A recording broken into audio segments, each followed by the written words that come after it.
Just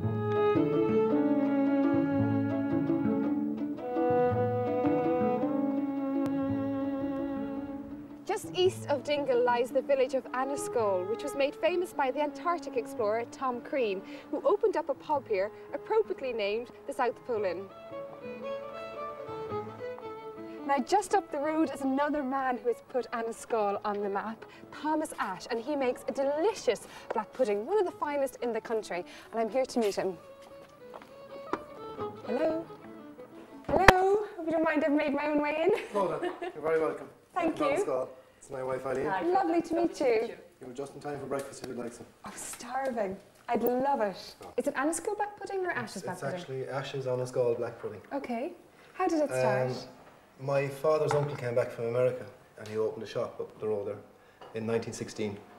And as far back as my father remembers, there was always pudding made there. So as far as we're concerned, it was started in 1916. So my mother and father took over then in the 50s, I think. Oh, thanks, Eileen. Thanks very much. That looks beautiful. And they continued with the same pudding. It was black pudding all along, and so in the last couple of years then we started doing a bit of white pudding and some sausages as well. Whose recipe is it? It's actually a recipe belonged to my granduncle and his wife, Ellen, who was an American lady. So we don't know the origin of it. At the time, every house would have made pudding, maybe a couple of times a year if they killed a pig or whatever, you know, they would have used the blood and they would have shared it with the neighbours. And so the recipes probably were all something similar. And I suppose something different about the pudding here is the shape of it. We make it in cakes and we just cut it into smaller squares then and we sell it like that. And the texture is also quite different in that. It's very smooth, you know, it doesn't break apart. There's no pinhead oatmeal or anything like that, and so it's smooth, it's almost like pate. There aren't many foods around Ireland that I haven't tasted, but I can honestly say I have never actually tasted this black pudding, and I'm very, very excited about it. Now's your chance. Fantastic. Silky smooth. Yeah. The difference between this black pudding and, you know, an industrially made black pudding, they're just worlds apart. It's the ingredients, I suppose, are the biggest difference. It's a mixture of spices and herbs, pepper, salt. You could have this for your dinner. That's not just breakfast. You could have this for your... It's actually a whole meal, really. Yeah. What are your favourite ways to cook it? The frying pan, the grill. You can actually barbecue it. It's nice with chutney. You can actually have it cold. You can spread it on your brown bread. It's actually a cool product. You can do it with some phyllo pastry, with some apple or pear. There's lots of different ways you can do it. It's a very versatile product. I'd love to take out some of the mystique about black pudding because a lot of people don't know, including me, exactly how it's made. I'd love to see it being made, hint, hint, nudge, nudge. And actually, when we finish here, I'm going to go up to the workshop and you're more than welcome to come up and I'll show you all the ingredients and how it's made and everything else.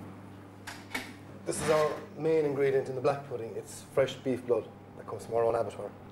Okay? Great. So we'll pour that in. And we always use fresh blood, by the way. Which is the biggest difference between your pudding and anybody else's, or the commercially made puddings, aren't they? Yeah. And what else goes in?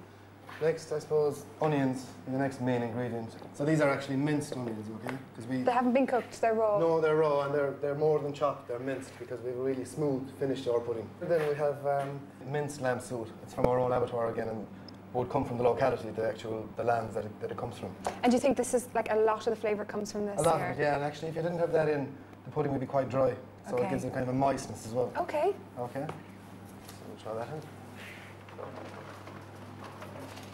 It's great that you're making use out of all of the ingredients or the products that you actually get from your lamb and from your beef. All the offal goes nowadays because of the influx of people from different countries. They use an awful lot of lungs and hearts and livers, beef livers and everything else, so pretty much everything goes, yeah. Next we have oatmeal from some Waterford, same as goes in the breakfast porridge. So very good for you? Very good for you again, yeah. Actually all the products that we put in are good for you, okay? This is actually wholemeal flour. Okay. Okay. And tell me a little bit more about the health benefits of the blood. Yeah, the blood is actually full of iron. And if you take a 100 grams piece of the pudding, it'll give you 200% of your recommended daily allowance of iron. So it's actually very, very good for you. So brilliant for pregnant women as well? Yeah. Anemic children. Anemic children? Yeah, exactly. Next, we just have milk. Okay. Okay. Ordinary full-fat milk, actually. Beautiful Irish milk. Yeah, exactly, yeah. And then we have, I suppose, our secret ingredient, which is a blend of herbs and spices and salts and peppers. It's beautiful. So you could probably tell what's in that, but anyway, Well, I won't be telling you. I could guess. Okay. I don't know if I could tell. Throw that in. And the last ingredient then is actually the breadcrumb. Okay. And it's brown breadcrumbs as well. It comes from a local bakery in Tralee. And what happens now? So next we're going to mix it all up together, and we use this machine for that. Okay. Okay.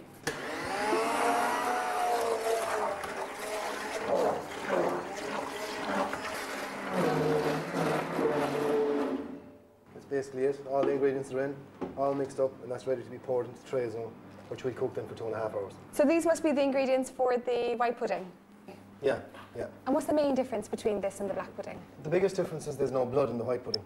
Okay, the main ingredient is actually cooked bacon as opposed to pork. The bacon, is that like just regular bacon that we'd have for rashers? It would be ends of bacon, say for, you know, if you cut rashers and there's maybe a piece of a back left or something like that, or the end of a gammon. It's all perfectly good bacon. We'd keep that and we'd cook it just for about 20 minutes to get the rawness out of it. After that then, a lot of the ingredients are the same, like the onions, the chopped onions, the oatmeal. Here we have soaked pearl barley. Okay? Beautiful. Here we have dried breadcrumb rusk.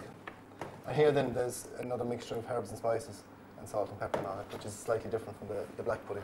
Okay, and do you put milk in this one as well? No, we don't put milk in that, no. So you also do other products as well, or we do a sausage, a traditional pork sausage, which is obviously made of pork, rusk, and there's water, and then there's a mixture of herbs, spices, salt, pepper. And is that something that you'd love to develop more? Absolutely, yeah. We'd love to develop more kind of specialty sausages in time to come, you know, like a lamb sausage and a beef sausage and even a gluten-free sausage and things like that. So eventually we'll get there. Thank you for showing me around, Thomas. It was a pleasure to meet you. You're more than welcome.